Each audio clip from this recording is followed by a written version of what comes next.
The China and Africa podcast is brought to you in partnership with the Africa-China Reporting Project at Wits University in Johannesburg. The ACRP promotes balanced, considered reporting on Africa-China relations through innovative training programs held throughout the year. More information at africachinareporting.co.za. Hello and welcome to another edition of the China in Africa podcast. I'm Eric Olander, and as always, I'm joined by Cobus van Staden, the senior China-Africa researcher at the South African Institute of International Affairs in Johannesburg, South Africa. A very good afternoon to you, Cobus. Good afternoon. Cobus, one of the remarkable things about the new job that I have at the China-Africa Project, this is a new job because I now produce a newsletter every day, and what that entails is I have to sit there, go out onto social media, go out onto Google, find all the different sources, and pick stories to kind of put into our daily newsletter. What amazes me about this newsletter and what's out there is the breadth and variety of stories, because so often in the normal conversation about the Chinese in Africa in places like the US or Europe or even Japan to some extent, it focuses on debt, infrastructure, Chinese migrants, and we miss so much of the other things going on. And one of those things that's going on that goes really sight unseen by most observers outside of Africa is in the space sector. And I've noticed this from the newsletter where I'm just putting in story after story after story about the space sector. So let me give you a few kind of, as I say, dots on the map here of what's happened just in the past few months. On November 3rd, Sudan Remote Sensing Satellite, SRSS-1, was launched from the Taiyuan Launch Center in northern Shanxi province. That was launched by Shenzhen Aerospace Oriental Red Sea Satellite Company on behalf of the Sudanese government, and that is going to be used for both civilian and military purposes. Then there's the China Academy of Space Technology, which is building Ethiopia's ETRSS-1 remote sensing satellite. That is due to be launched next month in December. Also this year, we've had a new agreement for phase 2 of the Chinese-funded Meersat-2 satellite project in Egypt. And there are space initiatives underway right now between the Chinese and South Africa, Angola, Namibia, and Kenya. Some of those are just in the early conversations, but others really are at very advanced stages. And I guess, Cobus, this is a part of the relationship that shows the breadth and diversity of the relationship, but it's also one of those aspects that is very poorly understood. Yes, I definitely think so. It's also one of those aspects, I think, that frequently the West tends to discount in relation to Africa. You know, there is, I think there's an assumption that tech, space, and other similar sectors, that Africa is just not a kind of a space where this kind of thing is relevant. And what one sees is that African governments certainly don't agree, and that a lot of them have space ambitions, and that China and increasingly Russia are countries that are willing and able to help them to achieve these ambitions. So we wanted to find somebody to be able to kind of shed some light on what are the key trends in the China-Africa space relationship, and we found really the best person, Taiyuan Oniosun, who is the founder and managing director at the news and analysis website Space in Africa. By the way, if you want to know everything about space in Africa, that is the website to go. Very good afternoon, Taiyuan. Thank you so much for joining us on the show. We appreciate it. Thank you very much for inviting me. It's good to be on the show. Yeah, it's fantastic to have you. Well, why don't we just start with, I listed a bunch of the initiatives, and these were all news stories that were on your website, and you are editing this site every day. Have you seen an uptick in the level of space engagement between the Chinese and African states, or is this something that's been going on for years? It's been going on for a while, but it's really recent. A lot of other countries are not paying attention to Africa, especially when it comes to the space industry. But the way the African space industry has been growing in the past few years has been crazy. So I think this is one of the reasons why China is, here to get a bit of that. The African space industry is developing at a very fast rate, faster than every other region in the world, and this is opening up a lot of business opportunities and all of that. And in the past, we've had Europe, we've had Asia, we've had Europe, we've had Russia. We've had other Asian countries, trying to do space businesses in Africa. But in the past few years, China has been trying to dominate that. And can you give us an idea about what, when we talk about the space industry in Africa, like what are we talking about? The stories that I've been seeing has been a lot of satellite launches. And then I wonder if you could talk us through, kind of what else is going on in that sector, and then also what are some of the main things that these satellites are used for? Yes. So let me give you a visual perspective. So in the past 21 years, about 39 satellites have been launched by African countries. And these were launched by, 10 different African countries. And 3 out of those satellites were actually launched by, they were like a multilateral project, where African countries came together to say, oh, you know what, let us launch a mission for this particular thing. So that's the current status. But you see, according to our projection, in the next 5 years, more than 70 new satellites are going to be launched. So that means the number of satellites that will be launched in the next 5 years is almost double of what Africa launched in the past 21 years. So this shows how much investment Africa is putting into space technologies. And these satellites are being used for various reasons. One of the things that I tell people is that Africa is not necessarily interested in space exploration. Africa is more interested in using space technologies to solve socioeconomic problems. So problems from agriculture to disaster management to environmental monitoring and all of that. These are challenges that African countries are using satellites to solve. And in the past couple of years, we've had involvement from France, from Russia, from India, from Japan, from Ukraine, and all of that. Helping African countries to develop these technologies and actually put them in space. A lot of, for example, a lot of these satellites were actually launched in the US, in France, and in Russia. But China has been coming up in the past, 2-3 years, trying to put a couple of these satellites in space for Africa. And they've come to dominate this, because in the past few years, China has actually gotten more satellites in Africa, than any other country. So it's interesting, whereas in the United States, a lot of the space work is done for research. In Africa, it's just another extension of the infrastructure development, much like they're building 4G and now 5G networks or roads or ports or bridges.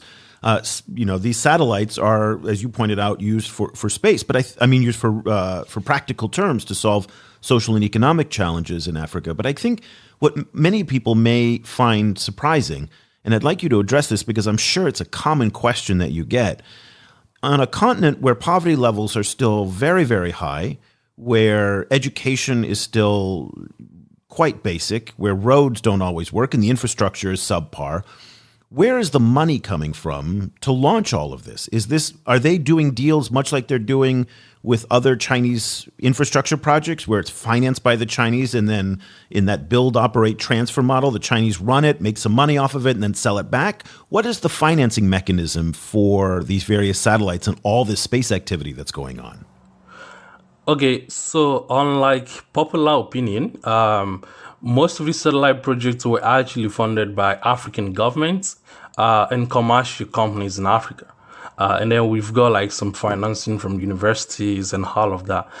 But for example, according to our analysis, only 5% of, the funding for the satellite that Africa has launched in the past 21 years actually came from foreign sponsors. The rest came from African governments, commercial companies in Africa, and universities in Africa. And yes, China has some form of financing model, especially for infrastructure projects in Africa. But it's actually only China that has that model in Africa. So we've got Europe presence in the African space industry. America is trying to come in, and we've got Russia and the likes. And all of these people come in, they get this, they sign contracts and they get the money upfront. So African government actually, they finance this project with cash.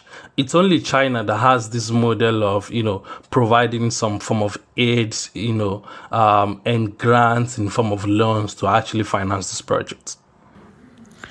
I saw in your coverage of some of the satellite launches that, for example, in the case of the recent satellite that was launched by the Sudanese government, that frequently the satellites are also used for security purposes.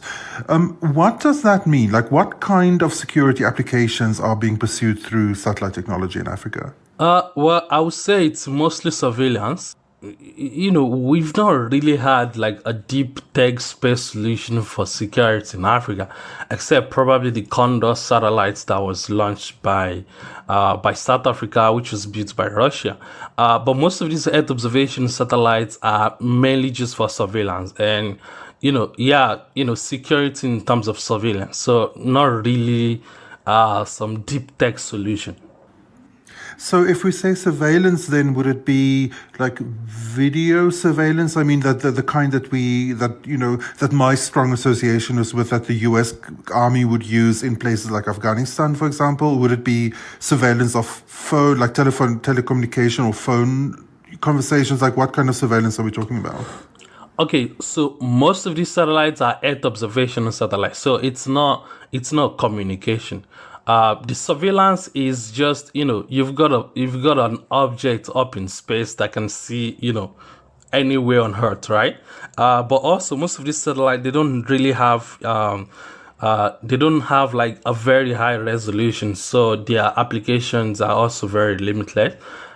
So it's not, like I said, it's not deep surveillance. It's just surveillance, the normal surveillance that an ordinary Earth observation satellite does. An Earth observation satellite is able to take pictures of, depending on the type of satellite, pictures of different locations on Earth. But yeah, countries can actually use this for security purposes. It's like, give Nigeria, for example, they could make use of their Earth observation satellite to actually in some way track insecurities. There was a time some girls were kidnapped in a region. They could have used some Earth observation satellite to actually do the tracking, and combat that kind of insecurity challenge. So yeah, it's not too deep tech, but yeah, it's like surface tech, but it's also very useful. It's interesting because we've been talking a lot about surveillance on the ground through all the various telecommunications technologies and whatnot. And so, and that's a lot of that is Chinese equipment and Chinese technology, and then also being trained by Chinese staff, both in Beijing and on the ground in Africa. And it brings me to the point of, where is the expertise coming to not only kind of come up with the satellites, but also to manage them once they're in orbit? Is this something that's being done by the Chinese in China, or are they doing training programs? How does it happen once it's up in orbit to maintain this new piece of infrastructure? Well, almost every satellite project in Africa has, capacity development program built into it. Because a lot of these countries, a lot of African countries can't actually develop these technologies. We've had improvements in the past couple of years where some of these countries are actually building their technologies, especially the small version of the technology like a CubeSat. But capacity development is an integral part of any satellite project in Africa. And, this is usually part of the agreement that is signed between, the country and maybe the other country that is developing the satellite, or the other company that is developing the satellite. So, and usually capacity development can come in, different ways. Sometimes they send engineers from like Africa to whatever facility that is out there. And then they go there to, learn about the technology and all of that, and how to manage and operate the technology. Because if you're trying to build a satellite, right, you end up, even if China is building the satellite for you, you're still gonna have a ground station in your country, and your country's citizens have to manage that. So they've got to be trained on how to do all of that, because oftentimes, the capacity is not available right in Africa. So it's usually part of the deal. African countries send their engineers and scientists out there, to learn how to manage all of these technologies, and in some cases, how to actually develop these technologies. Now, just a quick follow-up question is, because the Chinese are launching more, are they doing more capacity development? And the point that I'm trying to get to here is, are certain standards of managing a space program now being more aligned with the Chinese way of doing things than other ways, much as we've seen, for example, in the telecommunication space, where Huawei, for example, is now the de facto standard on the continent because of just there's more of it. And so I guess, are we creating a dependency here with China because of the volume of launches and the type of engagement that's going on? Okay, first of all, China is not the standard in Africa. China has, Europe still has the highest number of deals from Africa. Europe has, developed and launched more satellites for Africa than any other region. So China is not the standard here.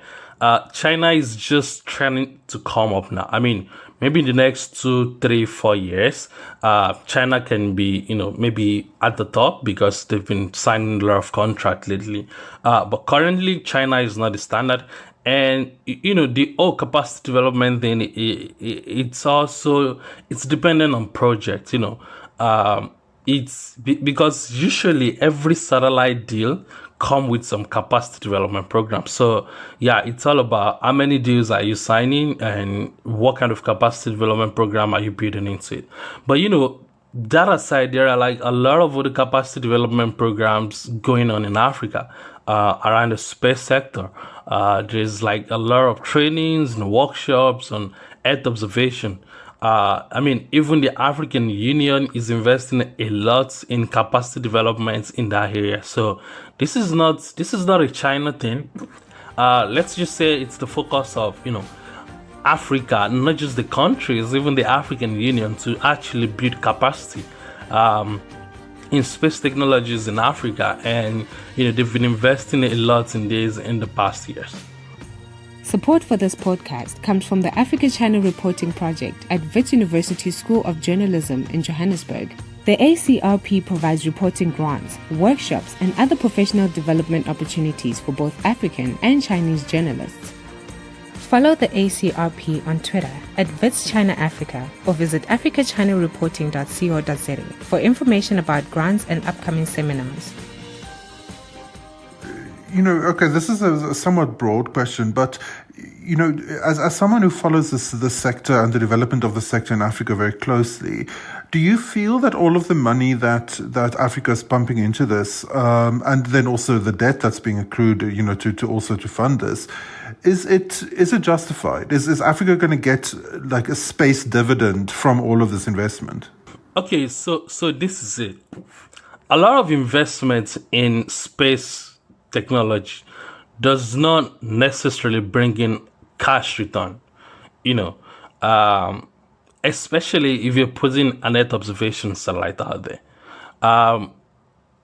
In 2018, the African space industry generated about $7.37 billion in revenue. And in the next 5 years, that revenue is going to grow to over $10 billion. So yeah, there's a lot of money in the industry. So it's a matter of, where's this money going to? Is this money staying in Africa? Is this money going abroad? And, one of the leading revenue for this is satellite TV, which is as a result of communication satellite, for example. So the return on investment on space technologies in Africa, it all depends on a lot of factors. Like what is the interest of the country? Does the country just want to solve problem, or does the country want to make money? If you want to make money, for example, you can put a communication satellite in space. there's like a very huge market for that. Nilesat, for example, they make about $200 million every year. So it depends on what your end goal is. For a lot of countries, they just want a technology that is going to produce data that can be used in research and in various applications, various industry applications. And when you think about this kind of investment, it's not necessarily an investment that you can, like put the price tag on, because it's a lot of value. Take Nigeria, for example. There's been a lot of investment in space technologies in Nigeria. And, all of these satellite data are actually available for research purposes. And they've used this data to do a lot of research. They make the data available for research purpose for free. And researchers have been using this. And also in the industry. So you can't necessarily put a price tag on this and say, oh, you know what, this is how much you've made, because it's not like some form of cash that you're getting in return. It's like an investment in infrastructure.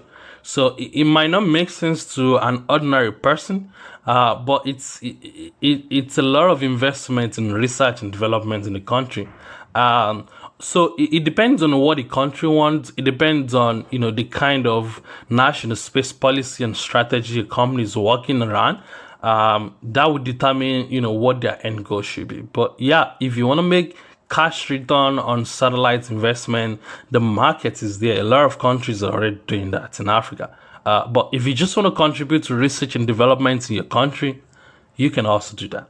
Where should we look to the future when you're looking out 1, 2, 3 years about the Chinese role in Africa's space sector and space industry? What are some of the key trends we should be focusing on? Okay. China is, trying to work with, literally trying to sign deals with almost any country. But I would say let's see what the next 2 years says. I mean, presently now at this rate, China will probably be the biggest, satellite contractor in Africa in the next 2 years. But US is trying to wake up. There are companies in the US now interested in doing space business in Africa, and then we've been getting lots more interest from Europe too. So the competition is increasing, and let's see if China can just hold on to this. If they can, that would be great. But at this rate, in the next 2 years, China is going to be the largest satellite contractor in Africa. Temidayo Onyosun is the founder and managing director at the news and analysis website Space in Africa. You can find this website at africanews.space.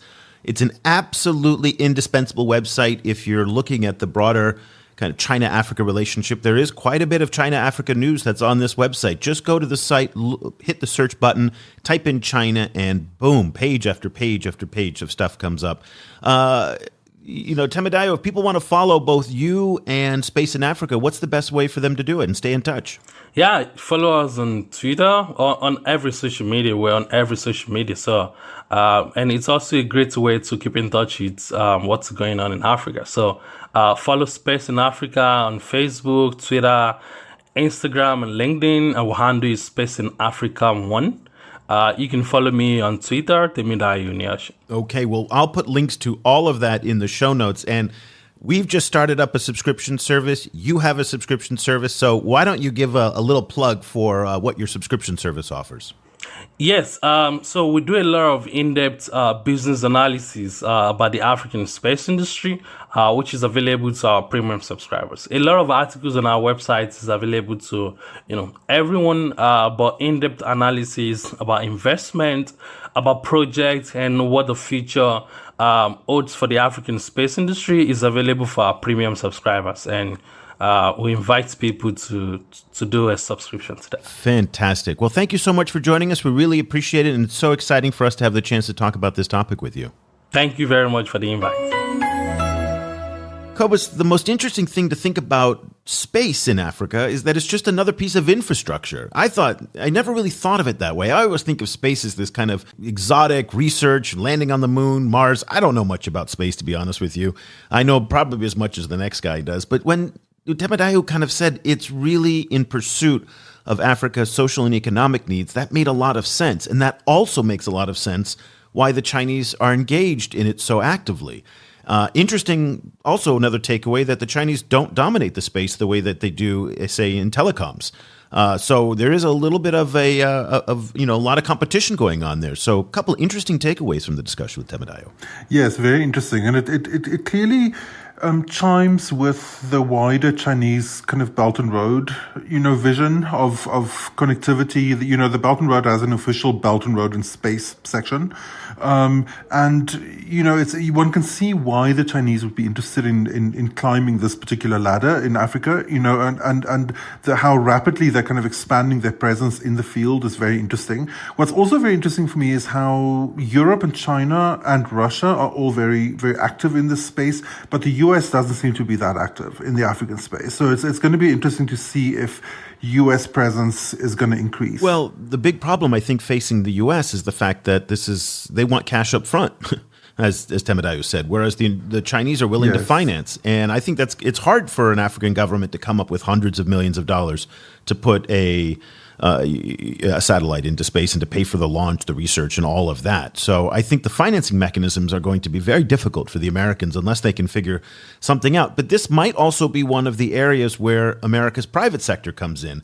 But again, SpaceX and some of these others aren't cheap either, and they're not going to kind of pay on credit either. So that's going to be a tough run for I think for the Americans, and where the Chinese will come in again with the same way that they're financing roads or bridges or ports or other things.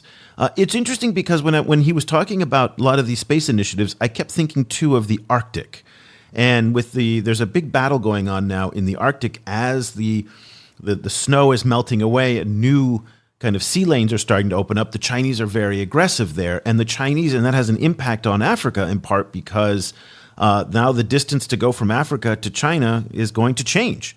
And so it's part of these new frontiers that China seems to be engaging Africa in, at least from our vantage point, more than other stakeholders. Now, that just might be because we look at the Chinese side more. So I'll put that out there as a disclaimer. But there does seem to be a lot of interest in these new frontiers, if you will. Yes, very much.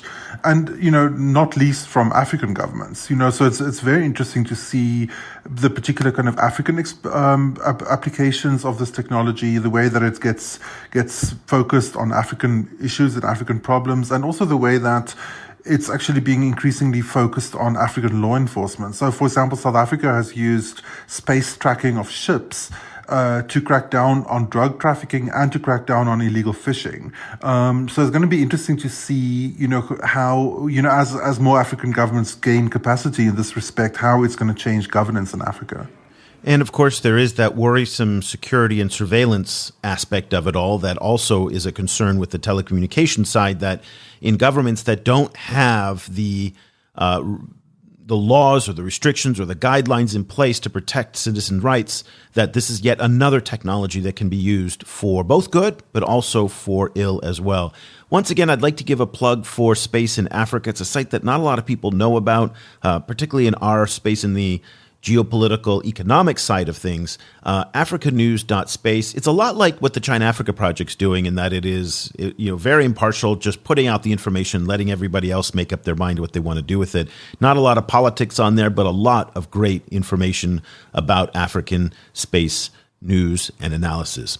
So that'll do it for this edition of the China in Africa podcast. Again, you can stay in touch with us any way you want. We've got all our social channels, which at the end of the show, the nice lady will tell us where to find us on Facebook and Twitter and whatnot. But if you'd like to email us directly, you can email me at eric@chinaafricaproject.com. Also, we have our subscription daily newsletter, which is what I mentioned at the top of the show, that Cobus and I work on every day to prepare for a lot of decision makers, policymakers, ambassadors. They're the ones who are getting this newsletter every day. People using China-Africa news and information for their professional careers are the people who subscribe to this. And if that's you, then you definitely want to give it a try. We're about to launch a new initiative where you can try for 2 weeks and just see what you like. So I'll let you know when that kind of kicks in. We're changing some of our back-end technology right now. But if you'd like to subscribe for a month for free and then see if you like it, go ahead and check out ChinaAfricaProject.com/subscribe. So that'll do it for Cobus Van Staden in Johannesburg. I'm Eric Olander. Thank you so much for listening. The discussion continues online. Head over to facebook.com/China Africa Project to share your thoughts on today's show. The guys are also on Twitter, where you can find Kobus at Studinsky or Eric at eOlander. And be sure to sign up for the weekly China in Africa email newsletter by going to www.chinaafricaproject.com.